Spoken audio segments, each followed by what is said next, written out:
This is a KREM 2 Weather Impact Alert. And good morning, everyone. I'm meteorologist Thomas Patrick. It is January 30th, and this Friday is going to be a weather impact alert day for the inland Northwest due to the threat of snowfall. But it is going to be a rain and snowfall event across the region. So it ends up being a very divisive but a very complicated forecast all at the same time. But all in all, if you are preparing for a Friday morning commute, prepare for the snowfall either way. But it is going to be a very distinct split between both rain and snow throughout the inland Northwest. So we're going to go over all the details on this KREM 2 Plus live stream here so you won't miss a beat preparing for Friday's weather, which will mark the first time in 3 weeks since we've gotten any kind of rain or snow in Spokane. You got to go all the way back to January 10th. For the last time that we had any measurable precipitation.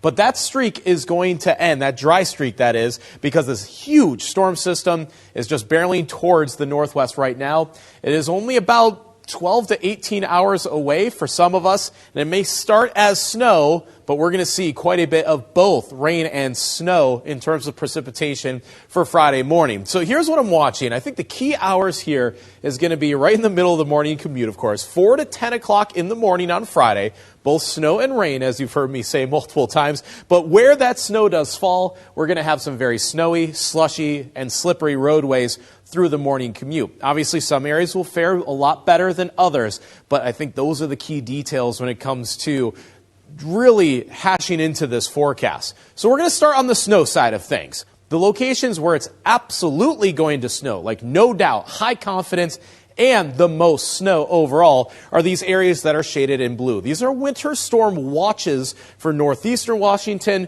the panhandle of North Idaho, and Shoshone County and the Silver Valley of North Idaho are all included in this.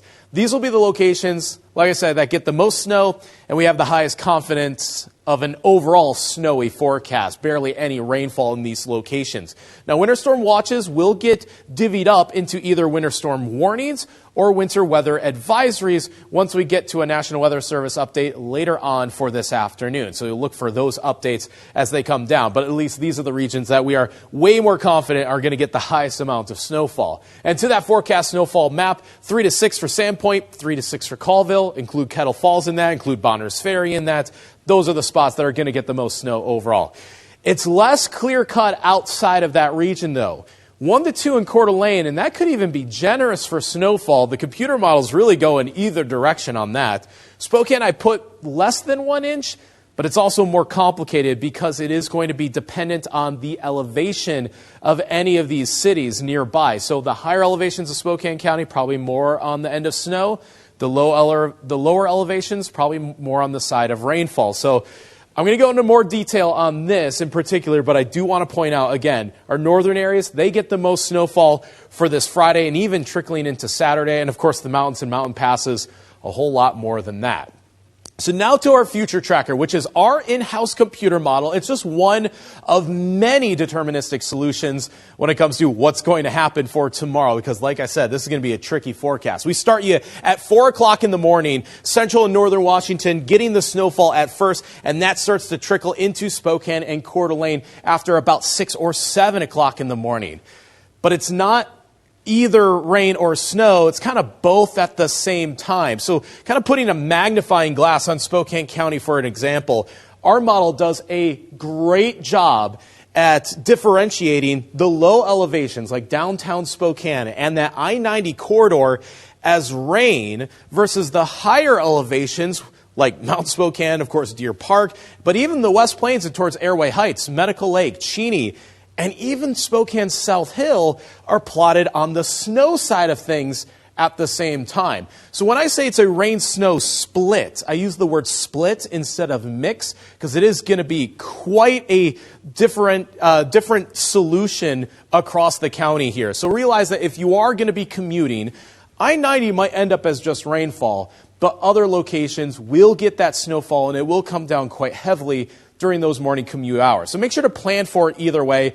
And of course, since we are at such a tipping point, it can also go either way. There are some computer models that are all snow.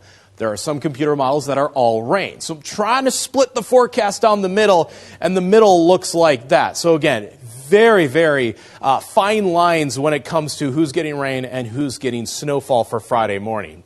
When we get into the afternoon, it starts to look more clear that the rain will take over, especially for the Columbia Basin, but not for our northern areas. And that's where those snow totals will really start to add up for areas like Sandpoint and Colville. You end up with a mostly all-day snowfall, whereas the second wave of precipitation ends up as rain for Spokane County as well as Lincoln County, because we know that Highway 2 can always be a little bit colder, a little bit snowier, a little bit icier, but not Friday afternoon. In fact, this is 8 p.m. on Friday, and this is actually all rain right down Highway 2. So what snow falls in the morning probably melts by the afternoon with a slight warming trend. But after that, it will start to get colder from there. Any snow that hangs on into Saturday morning would just be a few lighter snow showers and mainly hugging the mountains at that point.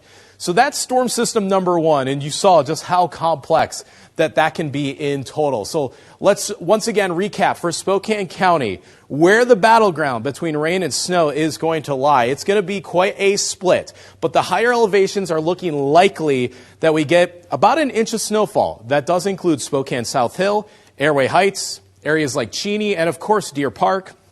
Looking at 1 inch or more of snowfall.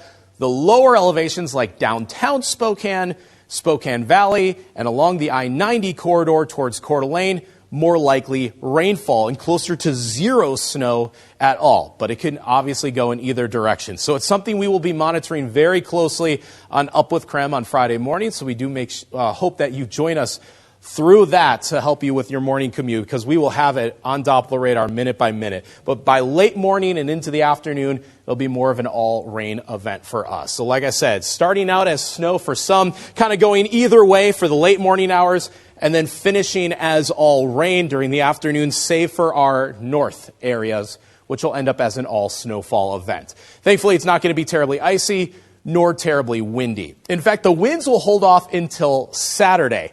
As the storm system exits and ends, the winds actually start to pick up from there. So as we look at the weekend ahead, Saturday is going to be our windiest day, wind gusts up to 30 miles per hour. Sunday, that could be the beginning of another storm system. I'll leave it as a snow chance for now, but between Sunday and Monday of next week, that is when our next snowfall chance will be. Any series of storm systems beyond that would be snowy ones for us because of this. The temperature outlook for the Northwest goes cold for early February here. This is likely going to mean high temperatures in the 20s for us. Any storm systems amidst that week are unknown as of that point, but if we do get anything, it would definitely be snow. It wouldn't be anything where we could talk about a rain-snow split. It's going to be more than cold enough to support snowfall, and you will see plenty of snow chances, at least on our 7-day forecast. That for next week, again, highs in the 20s, chances for snow. Looks like our next storm system is some point between Sunday and Monday. That aside, though, the focus, of course, is for tomorrow. The morning hours where that chance of snow is during the morning could make for a pretty messy commute one way or another. So think of it this way. Plan for the snow, but some areas may end up just as rain tomorrow morning because of how close of a call it's going to be. So to once again recap, both rain and snow on the way for Friday morning. Of course, we will have the latest on Doppler radar on Up with KREM, which is live from 5 to 9 a.m. on KREM 2 and CW 22. So we hope you join us during the broadcast for tomorrow morning. But in the meantime, you got some time to prepare and enjoy this final dry day before our active weather really gets underway for the final day of this month. I'm meteorologist Thomas Patrick. Thank you very much for joining us on this KREM 2 Plus exclusive live stream. You can always follow me on all your favorite social media platforms. And I will see you today at KREM 2 News at noon. And of course, tomorrow morning on Up with KREM. Have a great Thursday, everyone. This has been a KREM 2 Weather Impact Alert. Keep it right here on KREM 2 for updated weather impact information and get immediate weather impact alerts on the KREM 2 app.